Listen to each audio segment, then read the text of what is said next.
everybody, it is your old pal Rob. Today, we are going to be talking about a Kickstarter project from the guy who brought us Sherman Leader, Panzer Leader, Rommel, I mean, we can't forget that game, Warfighter.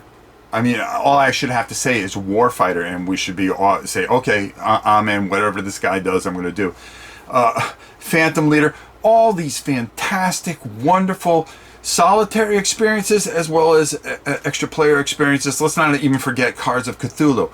The genius that Dan Verzen is, I'm telling you right now, I've enjoyed every single game in quality, in gameplay, and in just solid experiences. Dan is one of the best, and he has a new project. Now, he was kind enough to send me a prototype. Now, this is not a paid thing. I really am behind this project, and I don't think I've ever been behind a project as much as I am this one, because I'm going to tell you right now, when I can play a miniature game with an AI or an opponent that may be here, and just be totally immersed into the whole futuristic type of mechs, and then still have that military feel to it, and with all the fantastic ideas that he has put into this game, I'm telling you, I'm in it, and I'm going to make a video about it, and I'm going to push it as hard as I can and show it to you guys, because I've never steered you wrong. And I'm telling you right now, Valkyrie on October 22nd goes live on Kickstarter. Let's get this funded. I'm going to show you, I'm not going to show you everything, okay? I am going to give you some highlights here. I'm going to point some things out, and I really want you guys to see some things that you are really going to be fascinated with, because this plays about as clean as anything. And I think that you are really going to enjoy this experience. So without further ado, let's go down to the table and take a look at these are all prototype things, and I'm actually going to paint some of this stuff because for the first time ever, it has miniatures, folks. So we're going to go down, we're going to take a look. I'm going to show you how it works. You're going to get a feel for it, and you're going to get excited about it the same way I am. So without further ado, let's go down the table and check it out. One of the things I wanted to show you right off is this map. Now, these are, as I've said all along, these are not final components. As a matter of fact, there's a lot more, but I'm actually going to paint this up, and we're going to do a live playthrough where I'll answer a ton of questions during the campaign. Right now, this is just to give you an idea, so you go to the Kickstarter page and you fund what is going to be a fantastic game. I decided to paint in some of these ways. As you can see, I flocked this forest here and painted up these hills. There are other pieces that come with it. It's really pretty cool because there's a couple things that go on here. The trees, there's a card that is going to give you everything that you're going to need to know. What kind of defense you're going to get, how your attack dice are going to go with foot and tracked units, and the same thing with hills, all the benefits and negatives that go with it. So this is going to be part of it. There's going to be other terrain that's going to be very, very important in this, such as these bases. Now, there's a lot of information. These bases are not just something there for cosmetic purposes. These things are going to attack and give you a hard time. There's a lot of things going on here. We'll explain that again in the future. One of the most important things about this map, and the reason we're looking at the map first, is I want you to understand what's going on. One side's going to be in the support area, the other side's going to be in the support area, and then there is a breakthrough area where most of your battle's going to be doing. But you're going to find these flank areas. When you go there and you control those areas, you outnumber the enemy in these particular areas, it's going to give you bonuses. It's going to give you bonus dice in how things are going to work in your attacks, in your movement, and so forth and so on. So it really plays to a strategic advantage to try. If you control both these, you're gonna get a +2 dice roll, +2 dice to commence in your rolls. And that could be the turning point in the game. The AI always is heading towards these flank areas, all right, to get control so they can get extra dice, as well as trying to get any kind of objectives that you may have. It is a fascinating and unbelievable experience because the AI is as smart as it is. Whoever heard of a really good AI system with a miniature game? Hell, leave it to Dan, of course. Now we're going to take a look at some of the cards, some of the figures, and how combat, movement, and all this other stuff works. All right, so we're going to take a look at this right now. Right now, in front of us here, we have a M1 Abrams for the United States, where I'm going to explain this card. But I want you to take a look at this because terrain plays an important part. It's going to block line of sight. It's going to do a whole bunch of things. And like I said, with these cards, there's a lot of things and strategic value to having this terrain, as well as all the other objectives and things like that. But for this purposes, we're going to take this out real quick because we want to keep this quick and smart. So let's talk about these cards real quick. Let's just start with the Abrams so you understand what's going on. It has a supply cost of 10. That is what it's going to cost to bring that unit onto the field. You are allotted 4 dice to use on an activation, okay? You can only use those 4 dice, but there are pluses and minuses to that dice, and we'll explain that also going forward. You have a maximum of 2 attack dice, okay, and 3 movement dice. Well, that's 5 dice, but you only can allocate 4. So you have to be kind of smart in what you want to do. Your attack dice are here. Now, there's a range here, okay? From 0 to 4, you're going to get +1 penetration. What's penetration? Well, your penetration value is over here. As you can see, a 2. And we're going to be firing at this particular vehicle here, the BTR 80, okay? And that has a penetration of 1. Well, we know that if we're within one range, 1, 2, 3, 4, okay, we're going to get 1 penetration. So we're going to use our 2 attack dice, and we're going to get an additional penetration. Okay, so what that's going to be is 2 penetration, which is more than enough to break the penetration here. We have 1 hit, that's all we needed, and all you need is 1 hit to take out the vehicle. The vehicle would be destroyed and removed from the game. But let's just say, for all intents and purposes, that we are outside this range. Okay, now we attack with our 2 dice, and well, let's just say that we got this. All right, which is basically 1, 2, 3 hits.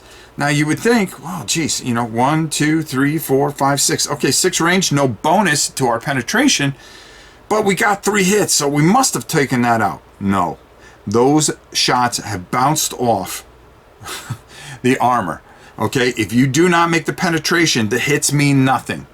On the other hand, you can also do the same thing here, where you're going to be closing in. You're going to get 2 attack dice. It's not going to matter. You're within a range of 3. You're going to roll, but you're going to need a 2 penetration here.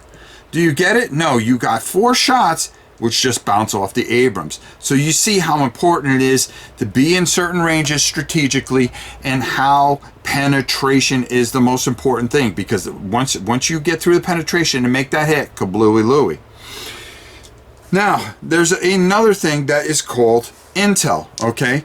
There are other vehicles in here, and we will show them going forward in the live play. Like, for instance, here we have 1 intel die. Now, intel, a dot here, is going to give you a white intel. Something like this with a line through the dot is going to give you counter intel. So how does that help you? Well, say you only have 2 dice, okay, attack dice. Well, you can actually add a 3rd dice by spending a intel. So intel is very important. Counter intel is, say we wanted to attack this vehicle and all we need is 1 penetration, but we're outside the range. Well, we can use a counter intel, and instead of using 2 dice, we would actually subtract 1 die. So you also have to be very smart in what you allocate as far as anything. Like, we got our penetration, but we got no hit there. So what happens? We really needed that extra die. We needed that extra die. So this vehicle was able to survive this. Now let's take a look at the Valkyries, or the Mechs as they call them. Now all this stuff is just prototype, and I'm going to be painting these up. Right now I just got a wash on these guys, and these are just prototype 3D printed mechs. And you know, I love mechs. Anytime you mix tanks, infantry, and mechs together, you got me. I'm in all the way. Now, the mechs work very fascinating. They're very fascinating how they work. First of all, you're going to have this card. And just like in movement and everything else that we talked about with vehicles, you're going to find that these mechs kind of work on the same principle. So let's take a look. We have a number up here. Of course, this is, again, the supply cost in the country it belongs to, which is our Timberwolf here, and then a power of 10. The power are these green cubes, okay? You are going to allocate power to certain things. Once you use that power, that's it. You cannot do anything else. Also, there's going to be some gray cubes in here. These are 4 gray cubes that are going to be here, and what's going to happen is every time you go to use this missile rack, you're going to take a gray cube away, and during the battle you're only going to have 4 shots with these particular missile. Now these missiles are indirect fire and they have a range of 12, so they're long range, so you got to use these wisely because you only got 4 for the whole battle. And no matter what, whether you decide to use 1 die or 3 dies, you are going to use one of these cubes, and you really want to maximize things. So say we wanted to shoot with this particular thing, this particular weapon here, which is our heavy cannon. You can allocate anywhere from 3 to 2 to 1, but the best thing to do is allocate the 3 and use the 3 attack dice. But that uses up 3 of your power. So you would attack and roll your dice and allocate as accordingly, where you would get bonuses and negatives depending on the range. Movement is also pretty cool because you can use your full movement. Okay, you can roll 2 movement dice for 3 power here, as long as these are fine. Now here's where the tricky thing happens, is that things start to go a little bit downhill as you start taking hits on your legs. If you take a hit on the right leg, well, guess what? You're going to block these out, and then the most that you can allocate is 2, but that's still going to give you 2 dice. But what happens there? Well, if once those get hit as well, then you can only allocate 1 power and use 1 movement die. Once it gets down to all this is filled, you cannot move. Now, how are you going to determine what part of the body gets hit? Well, every time you get a hit against you, you're going to roll this dice for every hit. And as you can see right there in the center core. Now the center core is where you're going to be able to destroy the mech. So how does that work? Well, once these red cubes start to fill everything up here, particularly as we see here, and we keep on rolling, if the more the core gets damaged, the more you're going to start to lose power, because there is a number next to this that is going to say on the next turn, when you get your power back, you are going to subtract 2 of that, and that means you're only going to have 8 power to allocate. And then and as you get lower, you're going to take 4 away, which means you're only going to have 6. And then finally, once it gets here, that mech is going to blow up. Also, if you should lose a limb, if any time that all these things should get piled up in here and that limb is gone, if it gets hit in that area again, it goes right to the core. So that pretty much is how these mechs work, and they are just fascinating and add another facet to what is already a fantastic experience. Now, one of the cool things is how you allocate your dice again, and right now we're going to talk about movement. We've talked about firing and things like that, but movement here is really amazing because, again, like I said, you have 3 dice to use. Okay, without intel bonuses and stuff like that, on this particular unit, you have 3 dice. So how many dice am I going to use? And that's what really comes down. Now, you're going to roll, and depending on how many arrows you get, that's how many hexes you're going to move. You may want to press it a bit and maybe go, well, I'm going to go 2 movement and just 1 attack die, because maybe I really feel I can penetrate that infantry unit, or there's another vehicle that I really feel I can get through and break through and penetrate with one and maybe get some hits with a lucky hit and be able to take them out and move within range, and you could try to do that. Now, as you can see, this particular unit is going to move 3 because it decided to use its 2 dice. So it would move 1, 2, 3. But that's not it. That's not how it ends either, because there is a thing that you're going to put a marker, which basically is a dust trail, and basically is going to say, hey, you moved anywhere from 2 to 4, and because you moved, you're going to get an additional defense die. So that's going to help you in your defense because you're a moving target. So the more you move, if you moved +5, well, guess what? You're going to get 2 defense to help you out. If you only moved 1, well, guess what? You're only going to get 1. Now, these markers do one of 2 things. Number 1, it's going to give you certain bonuses. Number 2, it's going to help you know that, oh, I already moved that unit.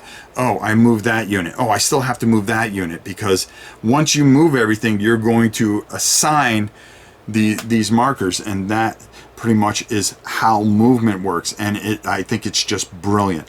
Really making a decision on your die and how you're going to use them really is going to help you. It's going to strategically help you, but it also is going to challenge you. So definitely fantastic. Let's move on to our next section. Now, the next thing that we're going to talk about is the difference between the 2 cards. We have our unit here. This is, as you can see, a player's card, and you are allocated a certain amount of dice. On the right, on the left-hand side here, we have the AI card. Okay, and you can see where it's going to tell you what the attack ranges are, how many movement dice there are, and what it may do. How is it going to know what to do? Well, there is a deck of AI cards that you are going to draw, and on this particular unit, you're going to, depending on where you are, you're going to go down until you find the thing that you're going to be able to perform the action. Once you do perform that action, then this card, it gets discarded, and then we move on. So everything is just in front of you, and the AI works absolutely perfectly, as you're going to see in our live playthrough in about a week or 2, and it really does a fantastic job. The same thing happens with Mechs. Mechs also have AI cards. And AI cards for also the Mechs. You're going to draw that card, and it's going to tell you what you're going to do. Attack closest player plus 3 dice. So you're going to try to find the closest player, you're going to attack them, and then this card will get discarded. So the AI really has this thing where it's really driven to, number 1, get the flanking positions, number 2, try to achieve whatever directive or go after objectives. So you really have to be on your toes, because it is surprisingly very, very good. Let's go up top. And let's close this out. Let me tell you something. That is amazing. And I'm going to tell you right now, Dan has never made a bad game. And I am just totally blown away by this, because this is something I've waited for quite some time. The experience, it's so thematic. It has so many things. And there's things that I left out, honestly. I left out the pilots, okay? But a lot of this we're going to cover in a live play that we're going to be doing in 2 weeks, midway through the campaign, just to keep everything fresh and keep this campaign and make sure this thing gets funded. I've never believed in a project more than I believe in this project. This is a fantastic experience where you have this little bit of a BattleTech feel, but not BattleTech feel, and then you have this military, a very thematic. You know, it feels a war game in the future. That's the best way I could put it. It has campaigns. It has AI campaigns that are going to work for you. You're going to have solo missions. There's going to be bigger maps with multiple areas on it. I think they have a 6-foot map planned. Okay, count me in. Count me in. All the bases, the objectives, all the things are actually going to be, and they're doing miniatures. These are prototype miniatures, and they're going to do miniatures. A day inversion game with all miniatures. How could you not want that? let me just tell you, I am behind this project. I am so excited about this project. I love the ingenuity behind it. I love everything about it. October 22nd. October 22nd, the Kickstarter goes live. You're going to want to have this. This is going to be something special. I've never steered you wrong, and I'm not going to start doing it now. I'm telling you right now, I'm behind this 100%. Rob's Tabletop World endorses this game more than I've ever endorsed the game. I am just blown away by it. I love the little terrain. I've seen some of the things that they have planned for the power plants, the bases, some of the military installations. I get my hands on it. Oh, I'm going to paint it up, and the beauty part about it is the AI just works. It's aggressive. It's going after objectives. You make a wrong move, you're going to pay horribly. You're going to pay horribly because for some reason this AI just knows, well, yeah, you're trying to do something and we're going to take you out. It goes after the flanking bonuses. It does everything that you think it would do. And let's not just forget some of these other mechs here that are just nasty. This Baba Yoga is just filthy. 15 power, and look at the core on that thing. Okay, can you imagine playing against that? It'd be easier to be the Russians, to be honest with you. This is an experience. It's thematic. It has story. It has passion behind it.